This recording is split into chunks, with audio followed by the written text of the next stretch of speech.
యేసయ్యా కనికర పూర్ణుడా, మనోహర ప్రేమకు నిలయుడా. యేసయ్యా కనికర పూర్ణుడా, మనోహర ప్రేమకు నిలయుడా. నీవే నా సంతోషగానము, సర్వ సంపదలకు ఆధారము. నీవే నా సంతోషగానము, సర్వ సంపదలకు ఆధారము. యేసయ్యా కనికర పూర్ణుడా, మనోహర ప్రేమకు నిలయుడా.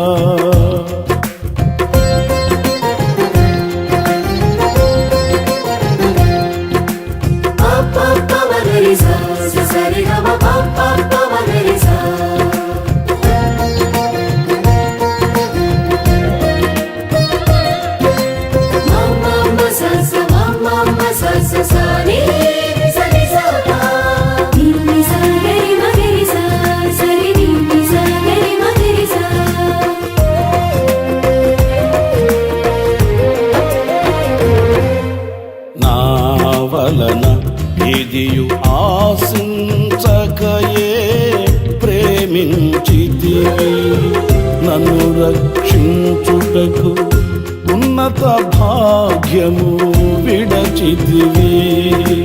నా వలన ఇదియు ఆశించకయే ప్రేమించితివి, నన్ను రక్షించుటకు ఉన్నత భాగ్యము విడచితివి.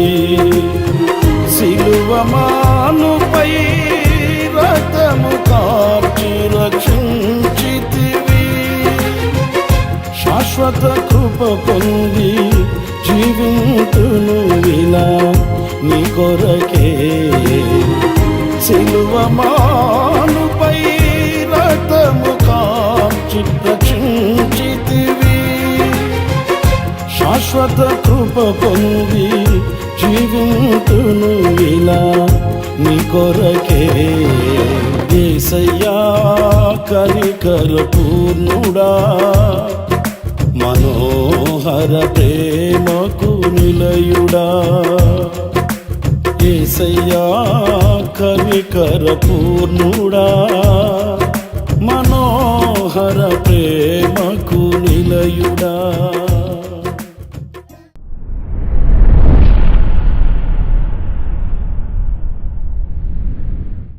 Praise the Lord. ప్రభు అయిన యేసు క్రీస్తు ప్రశస్త నామములో మీ అందరికీ హోసన్నా మినిస్ట్రీస్ తరపున హృదయపూర్వకమైన వందనాలు తెలియపరుస్తున్నాను. ప్రభు మిమ్మల్ని ఆశీర్వదించి దీవించునుగాక. ప్రియులారా, ఈ పూట పరిశుద్ధ గ్రంథంలో నుంచి చక్కటి మాట మనం ధ్యానిద్దాం. ఎఫెసీయులకు రాసిన పత్రిక, పరిశుద్ధుడైన పౌలు ఎఫెసీయులకు రాసిన పత్రిక 5వ అధ్యాయం 15వ వాక్యాన్ని నేను చదువుతాను, జాగ్రత్తగా ఆలకించండి. దినములు చెడ్డవి గనుక మీరు సమయమును పోనీయక సద్వినియోగము చేసుకొనుచు. ప్రియులారా, ఇక్కడ సద్వినియోగం చేసుకొనుచు అనే మాట ఈ పూట కొంతసేపు మనం ధ్యానిద్దాం. ఇందులో ప్రాముఖ్యంగా మనం గమనిస్తే దినములు చెడ్డవి గనుక. ఎందుకు సద్వినియోగం చేసుకోవాలి అనంటే దినములు చెడ్డవి. ఈ విషయంలో నేను మీకు మరలా క్రొత్తగా చెప్పాల్సిన అవసరమేం లేదు. కానీ ఈ రోజున పరిస్థితుల ప్రభావాలు ఎలా ఉన్నాయి అనేది మనసున్న మనుషులుగా మనందరికీ విదితమే. ఏది మరుగైనది లేదు, ఏది చాటైనది కూడా లేదు. ఈ రోజున ప్రపంచంలో ఏం జరుగుతుంది అనేది క్షణాలలో మనకు తెలుస్తుంది, మన చెవిని పడుతుంది. ఎలాంటి దుర్లభమైన దౌర్భాగ్యమైనటువంటి పరిస్థితుల్ని మనం వింటున్నాము, చూస్తున్నాము అనేది ఆశ్చర్యాన్ని కలిగిస్తుంది. మనుషులు కూడా ఇలాగ ప్రవర్తిస్తారా అనే ఆలోచన కలుగుతుంది. మనుషుల్లో ఇలాంటి అనుభవాలు పొడచూపుతున్నాయి ఏంటి అనే బాధ కలుగుతుంది. అనేకమైన విషయాలు మనసును తొలిచివేస్తున్నటువంటి సంగతి మనందరికీ తెలిసిన సంగతియే. అయితే దినములు చెడ్డవి గనుక మనం ఏం చేయాలి?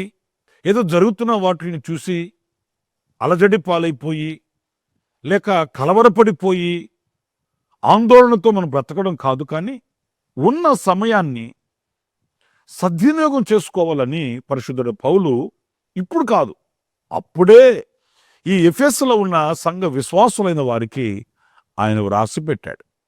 ఈ మాట ఈ పూట మనం ధ్యానిస్తే నిజమే, దినములు బహు చెడ్డవిగా కనిపిస్తున్నాయి. ఈ చెడిపోయిన దినముల యందు ఆ ఉన్న శ్రేష్టమైన సమయాన్ని, దేవుడు మనకిచ్చిన శ్రేష్టమైన ఆ అవకాశాన్ని, సమయాన్ని మనం సద్వినియోగం చేసుకోవాలనేది మనం నేర్చుకోవలసిన పాఠం. మనకున్న ఆస్తులు, అంతస్తులు, మన శరీరంలో ఉన్న ఆరోగ్యము, హంగులు, రంగులు, ఇవన్నీ అంతం వరకు మనతో వస్తాయని, కలకాలం మనతో నిలిచి ఉంటాయని ఎప్పుడు కూడా మనం భ్రమపడకూడదు. ఎందుకంటే ఈ రోజున మనిషి ఆయుశేషం ఎంత అల్పమైనది, ఎంత క్షణికమైనది అనేది ఒక్కొక్క వార్త వింటుంటే మనకు తెలుస్తుందండి. గంట ముందున్న వ్యక్తి గంట తర్వాత కనిపించట్లేదు. మనిషి ప్రాణం తీయడానికి కఠినాత్ములైన మనస్తత్వం కలిగిన మనుషులు ఏం చేస్తున్నారో అర్థం కావట్లేదు. ఇలాంటి కష్ట పరిస్థితులలో దేవుడు మనకిచ్చిన సమయాన్ని పోగొట్టుకోకుండా సద్వినియోగం చేసుకోవాలి అనేది మన ఈ వాక్యంలో ఎంతైనా గ్రహించవలసిన చక్కటి అంశం. పరిశుద్ధ గ్రంథంలో కొందరు భక్తుల యొద్దకు మనం వెళితే దేవుడు వాళ్ళకి ఇచ్చిన అవకాశాన్ని ఎంత బాగా చక్కగా వాళ్ళు ఉపయోగించుకున్నారనేది మనకి ఎంతో పాఠాన్ని నేర్పిస్తుందండి. ప్రాముఖ్యంగా నేను హిజ్కియాను గురించి మీకు ఒక్క విషయం చెప్తాను. అది దైవజనుడు హిజ్కియాను దర్శించి చెప్పాడు. దేవుడు చెప్పాడు, నీ ఇంటిని చక్కపెట్టుకో, నీ దినములు సమాప్తం అవుతున్నాయి అని చెప్పాడు. మీకు ఆ మాటల్ని నేను చదివి వినిపిస్తాను. యెషయా గ్రంథం 38వ అధ్యాయం మొదటి వాక్యం దగ్గర నుంచి నేను చదువుతున్నానండి. ఆ దినములలో హిజ్కియాకు మరణకరమైన రోగము కలుగగా ప్రవక్తయు ఆమోజు కుమారుడునైన యెషయా అతని యొద్దకు వచ్చి, నీవు మరణమవుచున్నావు, బ్రతుకవు గనుక నీవు నీ ఇల్లు చక్కబెట్టుకొనుమని యెహోవా సెలవిచ్చుచున్నాడని చెప్పగా. పురిలారా చూడండి, ఈ దైవజనుడు రాజైన హిజ్కియాను దర్శించి చెప్పిన మాట. ఈయన రాజుగారు కదా, కొన్ని విషయాలు మర్మగర్భితంగా చెప్పాలి అని గాని, లేదు డైరెక్ట్గా దేవుడు చెప్పిన మాటలు అలాగే చెప్తే ఆయన ఉద్రేకంతో ఊగిపోతాడేమో అని కానీ, అలాంటి కార్యక్రమాలేమీ లేవండి. దేవుడు ఆయనకి ఏమైతే చెప్పాడో ఆ విషయాలను క్షుణ్ణంగా, స్పష్టంగా, వివరంగా చెప్పేశాడు. నీవు మరణం అవుచున్నావు, నీవు బ్రతుకోవు గనుక నీవు నీ ఇంటిని చక్కబెట్టుకొనమని యెహోవా సెలవిచ్చుచున్నాడు. కానీ ఇక్కడ మనం నేర్చుకునవలసింది ఏంటంటే, ఎప్పుడైతే ఆ మాట రాజైన హిజ్కియా విన్నాడో, పురిలారా చూడండి, వెంటనే తడువు చేయడం కానీ, ఇది నిజమా కాదా అని విశ్లేషించడం కానీ, అయినా ఇతను ఈ మాట ఇంత కఠోరంగా ఎందుకు చెప్తున్నాడు, ఇతనితో ఎవరైనా చెప్పిస్తున్నారా, ఇతనికి నా మీద ఏమైనా మనసులో బాధ ఉందా, కక్ష ఉందా, ఇలాంటివి మానవ మాతృగా మనందరికీ ఇలాంటి ఆలోచనలు వస్తాయండి. ఎందుకని ఇతను సడన్గా వచ్చి ఇలాంటి మాట చెప్తున్నాడు, ఏం జరిగింది, దీనికి వెనకెవరున్నారు, ఇతనే చెప్తున్నాడా, లేకపోతే దేవుడు చెప్పిన మాట నాతో చెప్తున్నాడా? ఇవి మానవ మాతృగా మనందరికీ ఆలోచనలు వస్తాయండి. కానీ హిజ్కియా ఇలాంటి కార్యక్రమాలకు తావివ్వలేదు, ఇలాంటి ఆలోచనలు దరికి రానివ్వలేదండి. దైవ సేవకుని నోట ఆ మాట ఎప్పుడైతే విన్నాడో, ఇక్కడ వ్రాయబడిన మాట నేను చదువుతాను చూడండి. ఈ 2వ వాక్యంలో ఎప్పుడైతే ఆయన సెలవిచ్చాడో వెంటనే అతడు తన ముఖమును గోడ తట్టు తిప్పుకొని, 3వ వాక్యం, యెహోవా యథార్థ హృదయుడనై సత్యముతో నీ సన్నిధిని నేను ఎట్లు నడుచుకుంటునో, నీ దృష్టికి అనుకూలముగా సమస్తమును నేను ఎట్లు జరిగించుతునో కృపతో జ్ఞాపకము చేసుకొనమని హిజ్కియా కన్నీళ్లు విడుచుచు యెహోవాను ప్రార్థింపగా. ఎన్ని చక్కటి విషయాలు ఇందులో మనం నేర్చుకునవలెనో. పిల్లల దైవ సేవకుని నోట ఆ మాట ఎప్పుడైతే విన్నాడో వెంటనే గోడ వైపు ఆయన తిరిగి కన్నీళ్లు పెట్టి ప్రార్థించడం ప్రారంభించాడు. నేను చాలాసార్లు కూడా చెబుతుంటాను, ఆయన రాజు కదా. ఆ మాట విన్నప్పుడు ఆ దైవ సేవకుని కోరుకొని వెంటనే మోకరించి, అయ్యా నా కొరకు నువ్వు ప్రార్థించి ఈ కీడు తొలగిపోయేటట్లు, ఈ మరణ శాసనం తొలగిపోయేటట్లు, ఆ దేవుడు కనికరించి కటాక్షించి నాకు కృప చూపించేటట్లు నువ్వు ప్రార్థించేయ్యా అని ఆయన్ని వేడుకున్నట్లుగా కానీ, లేదా మన దేశంలో స్వస్థత వరం కలిగిన దైవ సేవకులందరినీ మీరు సమకూర్చండి, ఉపవాస ప్రార్థన పెట్టండి అని చెప్పినట్లుగా కానీ ఇలాంటి కార్యక్రమాలు ఏమీ కూడా లేవండి. అతని చెవిన పడిన ఆ మాట, ఆయన చెవిన పడిన వెంటనే ఆ సమయాన్ని పోగొట్టుకోకుండా సద్వినియోగం చేసుకోవడం చూడండి. మనం ఏం చేస్తాం? మన ప్రయత్నాలన్నీ విఫలమైన తర్వాత దేవుని వైపు తిరుగుతామండి. మనం చేయాల్సిన ప్రయత్నాలన్నీ చేస్తాం, వెళ్ళాల్సిన హాస్పిటల్స్ వెళ్తాం, వెళ్ళాల్సినటువంటి వైద్యుల దగ్గరికి వెళ్తాం. మనం చేయాల్సిన ప్రయత్నాలు అన్నీ చేసి అన్నిటిలో ఓడిపోయి వాడిపోయి ఇక మన చేత కాదని చేతులు ఎత్తేసినప్పుడు అప్పుడు దేవుని దగ్గరకు వచ్చి, నాయనా నువ్వు కనికరించవా అంటుంటాము. ఏది? దేవుడిచ్చిన అవకాశాన్ని పోగొట్టుకొని, సమయాన్ని పోగొట్టుకొని, ఆ దేవుడిచ్చిన ఆ సమయాన్ని సద్వినియోగం చేసుకోవడం మనకు తెలియక హిజ్కియా 15 సంవత్సరాల ఆయుష్ను మరలా పొందుకోవడంలో మనం నేర్చుకోవలసిన పాఠం ఏంటంటే, దేవుడిచ్చిన ఆ అవకాశాన్ని ఆయన జార విడుచుకోలేదు, సద్వినియోగం చేసుకున్నాడు. వాళ్ళ వైపు వీళ్ళ వైపు అటు ఇటు ఇటు అటు పరుగులు తీయడం.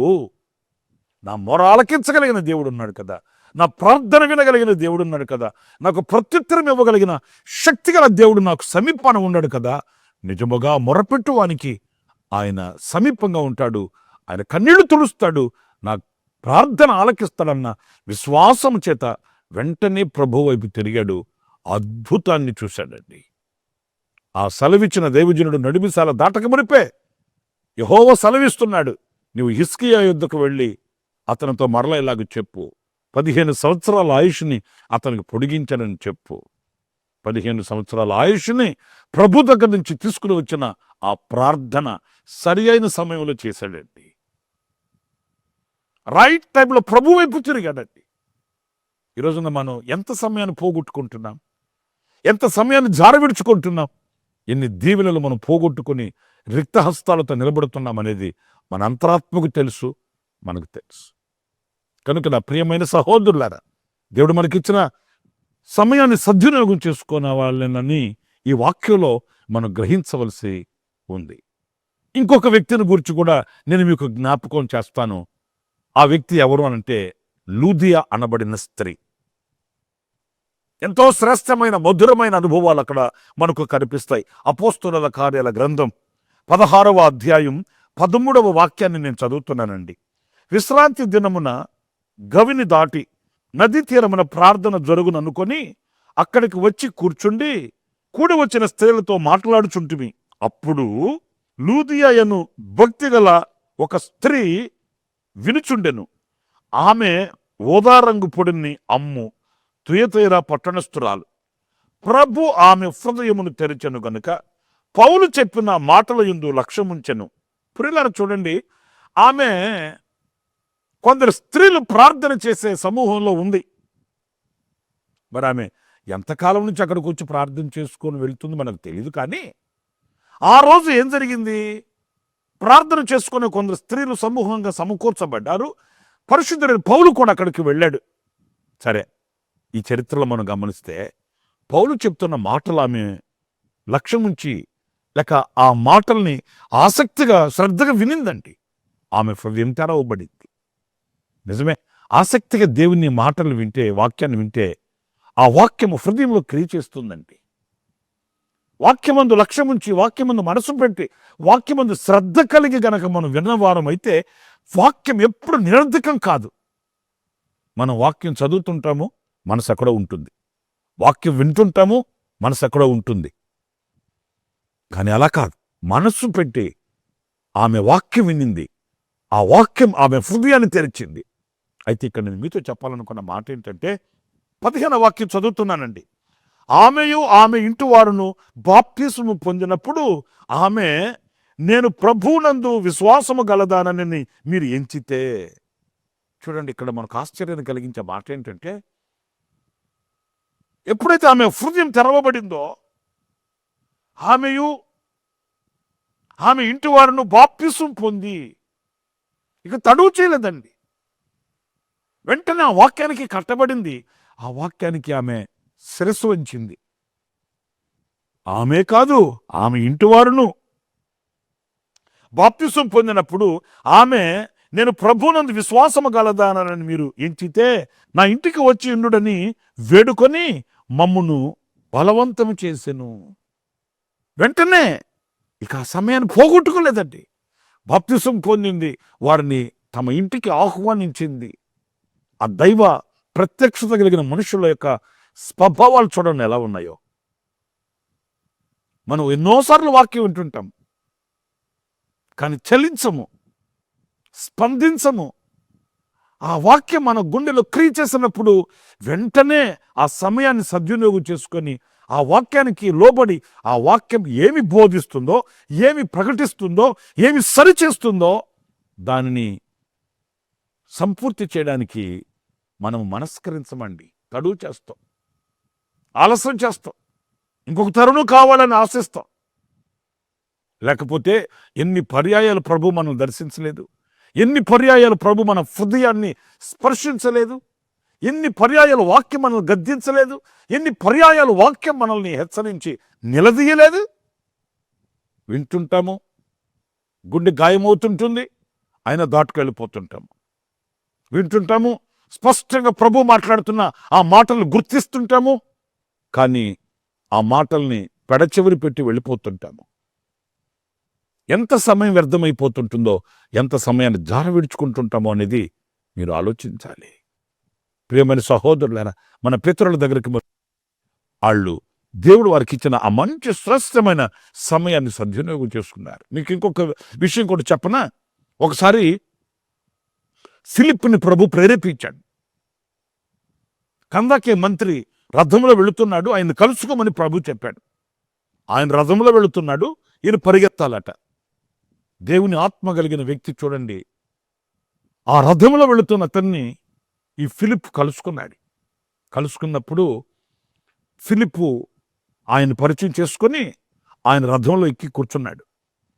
మనం ఈ విషయాల్ని అపోస్తుల కార్యాల గ్రంథం 8వ అధ్యాయం 28వ వాక్యాన్ని నేను చదువుతున్నానండి. అప్పుడు తిరిగి వెళుచు తన రథము మీద కూర్చుండి ప్రవక్త అయిన యెషయా గ్రంథము చదువుచుండెను. అప్పుడు ఆత్మ ఫిలిప్పుతో, నీవు ఆ రథము దగ్గరకు పోయి దానిని కలుసుకొనమని చెప్పాను. ఫిలిప్పు దగ్గరకు పరిగెత్తుకొని పోయి అతడు ప్రవక్త అయిన యెషయా గ్రంథము చదువుచుండగా విని, నీవు చదువుతున్నది గ్రహించుచున్నావా అని అడుగగా. ప్రియులారా చూడండి, ఫిలిప్పు ఈ రథంలో వెళుతున్న ఈ కందాకే మంత్రిని కలుసుకున్నాడు. ఆయన యెషయా గ్రంథం చదువుతుంటే ఇప్పుడు ఈ ఫిలిప్, దైవజనుడైన ఫిలిప్ ఆయన అడుగుతున్నాడు, నువ్వు చదువుతున్నావు మంచిదే, భక్తి కలిగిన వాడివి, యెరూషలేముకు వచ్చి ఆరాధన చేసుకుని వెళుతున్నావు, మంచి క్రమశిక్షణ కలిగిన వాడివి, దూరము భారం అనుకోకుండా ఆయన సన్నిధిని గడిపి వెళుతున్నావు, అన్ని లక్షణాలు మంచివే, కానీ నువ్వు చదువుతున్నది నీకు అర్థమవుతుందా అన్నప్పుడు ఈ మంత్రి అన్నాడు, అయ్యా నాకు ఎవరైనా వివరించి చెప్పకపోతే నాకు ఎలా అర్థమవుతుంది, నాకు ఎలా తెలుస్తుంది అలాగని. ప్రియులారా, అప్పుడు ఫిలిప్పు, మీరు ఆ తర్వాత ఈ వాక్యాలను చదవండి, మీకు అర్థమవుతుంది, చక్కగా వివరించి చెప్పాడు. బొచ్చు కత్తిరించి వారి ఎదుట మౌనంగా ఉన్నట్లు ఇదిగో వదకు తేబడిన ఒక గొర్రె పిల్ల మన ప్రభు అయిన యేసుక్రీస్తు అని యేసుక్రీస్తుని గూర్చిన వివరాలు ఈ ఫిలిప్పు మంత్రికి వివరించి చెప్పాడు. అయితే ఇక్కడ నేను మీతో చెప్పాలనుకున్న మాట, మీరు 36వ వాక్యాన్ని చదవాలండి. అందులో రాయబడిన మాట నేను చదువుతున్నాను. వారు త్రోవలో వెళుచుండగా నీళ్లున్న ఒక చోటికి వచ్చినప్పుడు నపుంసకుడు, ఇదిగో నీళ్లు, నాకు బాప్తిస్మం ఇచ్చుటకు ఆటంకమేమని అడిగి రథము నిలుపుమని ఆజ్ఞాపించెను. వాళ్ళు మార్గంలో వెళుతున్నారండి, అంతలో ఒక చోట వాళ్ళకి నీళ్లు కనిపించాయి. వెంటనే ఆయన అన్నాడట, ఆ వాక్యానికి లోబడ్డాడు, వాక్యాన్ని విన్నాడు, వెంటనే అన్నాడు, నువ్వు నీళ్లున్నాయి, మంచి సమయం ఇది, శ్రేష్టమైన సమయం, దేవుడిచ్చిన అవకాశం. ఎందుకు ఈ సమయాన్ని పోగొట్టుకోవాలి? నాకు బాప్తిస్మం ఇచ్చుటకు ఆటంకం ఏంటి? నీళ్లు సమృద్ధిగా ఉన్నాయి, నా హృదయం తెరవబడింది, వాక్యానికి లోపడుతున్నాను. దేవుడిచ్చిన మంచి శ్రేష్టమైన సమయాన్ని పోగొట్టుకోవలసిన అవసరం ఏముంది? వారిద్దరూ నీళ్ళలోకి దిగి దైవజనుడు ఫిలిప్పతులకు బాప్తిస్మం ఇచ్చాడు. ఆ తర్వాత అతడు ఆనందంతో తిరిగి వెళ్ళను అనే మాట మనం చూస్తామండి. ఈ మాటలు మీకు ఎందుకు చెప్తున్నానంటే, దేవుడు మీకు ఇచ్చిన సమయం శ్రేష్టమైంది. దేవుడు మనకిచ్చిన సమయం ఎంతో విలువైనది. మన పెద్దలు సూక్తి కూడా చెప్తారు, విలువైనది ప్రాణం, బహు విలువైనది కాలం, పోతే తిరిగి రాదు. కానీ దేవుడు మనకిచ్చిన అవకాశాన్ని, ఆ సమయాన్ని సద్వినియోగం చేసుకొని, ప్రియులారా, దేవుని వాక్యం ఏమని నిన్ను శాసిస్తుందో, నీలో ఏమని ఆశిస్తుందో గుర్తించి ఆ కార్యాన్ని చేయడానికి తడువు చేయొద్దు. దైవ కార్యానికి తడువు చేయొద్దు. దైవ కార్యానికి తడువు చేయొద్దు. సమయమును సద్వినియోగం చేసుకున్నామని. జనములు చెడ్డవి గనుక ఏ క్షణం ఏం వాటిల్తుందో, ఏ క్షణం ఏం జరుగుతుందో మనకు అర్థం కాని అయోమయంలో మనం బ్రతుకుతున్నాం. అందుచేత దేవుడు చిన్న ఈ పూట, నా దేవుడు నన్ను ఏమని శాసించి ఆశించి ఆయన వాక్యాన్ని నాకు చేరువ చేశాడని గ్రహింపు కలిగి ఈ దుర్దినములలో, చెడు దినములలో సమయాన్ని సద్వినియోగం చేసుకుందాం. దైవ దీవెనలు పొందుకోవడానికి తీర్మానం చేసుకుందాం. తలలు వచ్చండి, చిన్న ప్రార్థన. జీవాధిపతి అయిన ప్రభువా, మీకు వందనాలు. నాయన, దినములు చెడ్డవి గనుక సమయమును పోనివ్వక సద్వినియోగం చేసుకొనొచ్చు. అజ్ఞానుల వలె కాక జ్ఞానుల వలె నడుచుకున్నాడని మీ లేఖనాలలో వ్రాసిన మాటల్ని మరొక్కసారి ధ్యానించుకోవడానికి మీరు సహాయం చేశారు. అందుకు నీకు స్తోత్రం. నిజమే నాయన, ఈరోజు మా కళ్ళతో చూస్తున్న దృశ్యాలు, మా చెవులతో వింటున్న వివరాలు, వార్తలు బహుభయంకరముగా ఉన్నాయి నాయన. ఈ చెడు దినములలో మీరు మాకు అనుగ్రహించిన సమయాన్ని సద్వినియోగం చేసుకుంటూ నాయన, మీరు మాలో ప్రారంభించిన సమస్త కార్యాలు సంపూర్తి చేసుకోవడానికి నాయన మేము జాగరూకులమై ఉండడానికి సహాయం చేయమని వేడుకొనుచున్నా. ఏ విషయంలో సమయాన్ని పోగొట్టుకొనక, వ్యర్థపుచ్చుకోనక, ఆధ్యాత్మికంగా ఎదగడానికి కావలసిన ప్రతి ఈవిని అపేక్షించిన వారమై నీ సన్నిధిలో మేము జాగరూకులమై అడుగులు వేయడానికి సహాయం చేయమని, అలాంటి వివేకాన్ని మీరు మాకు సమృద్ధిగా అనుగ్రహించి నడిపించమని, ఇదిగో ఈ మాటలు విని నీ సన్నిధిలో తల వంచి ప్రార్థిస్తున్న ప్రతి వ్యక్తిని కూడా మీరు దీవించమని, అలాంటి కృపను అనుగ్రహించమని, నన్ను మమ్మల్ని మీ చేతికి అప్పగించుకుంటూ ఆనాడు హిస్కియా, ఆనాడు లూదియా, ఆనాడు కందకే మంత్రి ఎలాగైతే మేలులు పొందుకున్నారో ఆ రీతిగా మేము మేలులు పొందుకొని నీ కొరకే పత్రికలుగా ఉండటకు సహాయం చేయమని యేసు నామములో ప్రార్థించి వేడుకొనుచున్నాను తండ్రి. ఆమేన్, ఆమేన్. ప్రభు మిమ్మల్ని ఆశీర్వదించి దీవించునుగాక. ఈ దినమంతా విశేషమైన కృప నా దేవుడు మీకు అనుగ్రహించుగాక. ఆమేన్. ప్రతిదినము ఈ అనుదిన కృపాను సందేశముల కొరకు, ఇంకా మరిన్ని ఆత్మ సంబంధమైన సందేశాల కొరకు ఈ మా యూట్యూబ్ ఛానల్ ను సబ్స్క్రైబ్ చేసుకోండి. Pastor Ramesh hosanna ministries.